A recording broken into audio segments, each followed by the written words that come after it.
બિલકુલ આગળ વધીએ વધુ મહત્વના મુદ્દા પર અને મુદ્દો જોડાયેલો છે મહિલાઓ સાથે અમારો સવાલ કે શું મહિલાઓને રાજકારણથી દૂર રાખવી જોઈએ। આ સવાલ એટલા માટે ઉઠ્યો છે કારણ કે પહેલા વાત કરેલું દીપિકા પટેલ સુરતમાં ભાજપના આ નેતા કે જેમણે આપઘાત કરી લીધો અને ત્યારબાદ આજે તેમના જે સમાજના લોકો છે તેમની એક બેઠક યોજાઈ હતી। દીપિકા પટેલના આપઘાત બાદ સૌથી મોટા સમાચાર પરિવારના મૌન બાદ હવે કોળી પટેલ સમાજમાં ઘેરા પ્રત્યાઘાત જોવા મળ્યા। ભીમરાળ કોળી પટેલ સમાજના આગેવાનોની બેઠક મળી હતી અને બેઠકમાં એ લોકો હવે એવું નક્કી કર્યું છે કે મહિલાઓને રાજકારણથી દૂર રાખવી જોઈએ। માનસી આપ જ પોતે કહો, શું મહિલાઓને આવી રીતે દૂર રાખવી જોઈએ રાજકારણથી? ભલે રાજકીય પક્ષોમાં દૂષણ છે એ કોઈ બેમત નથી, તેમાં ઘણી બધી એવી બદીઓ છે, પરંતુ શું બદીઓને કારણે આપણે મહિલાઓને હજુ પણ ઘૂંઘટમાં રાખીશું, હજુ પણ ઘરમાં જ રાખીશું?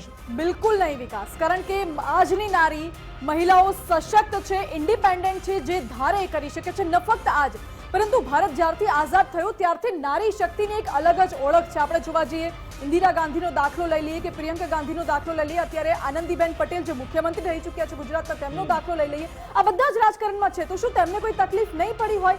આ આખા કેસમાં વાત કંઈક અલગ છે, દુખે છે, પેટમાં કૂટે છે માથું, એવી કંઈક ઘટના સામે આવી છે કોળી સમાજે જે રાજકીય પક્ષોમાં જે દૂષણ વ્યાપેલું છે, જે બદીઓ છે, તેને દૂર કરવા માટે અવાજ ઉઠાવવો જોઈએ, નહીં કે પછી આપણે મહિલાઓની એક તેની લક્ષ્મણ રેખા બાંધી દઈએ કે આટલી લક્ષ્મણ રેખામાં જ તમારે રહેવાનું છે, પરંતુ મહિલાઓને તક મળી જોઈએ। એક બાજુ આપણે વાત કરીએ છીએ કે તેમને ભાગીદારી મળે, તેમને મહત્વની જવાબદારી આપવામાં આવે। આપણે જોયું છે કે તેમને 50% અનામત આપવાની વાત થઈ છે અને તેવામાં આ રીતે જ્યારે વાત કરવામાં આવી છે કે મહિલાઓને રાજકારણથી દૂર રાખવામાં આવે તો પછી તે સંકુચિત માનસિકતા દર્શાવે છે। ભલે તેમના મનમાં એ દુઃખ હશે, દર્દ હશે, કારણ કે આ સ્થિતિએ તેમને દીકરી ખોઈ છે, પરંતુ આપણે એમ ક્યારે પણ ન કહી શકીએ કે મહિલાઓને આપણે રાજકારણથી કે આવી રીતે જાહેર જીવનથી આપણે તેમને દૂર રાખીશું।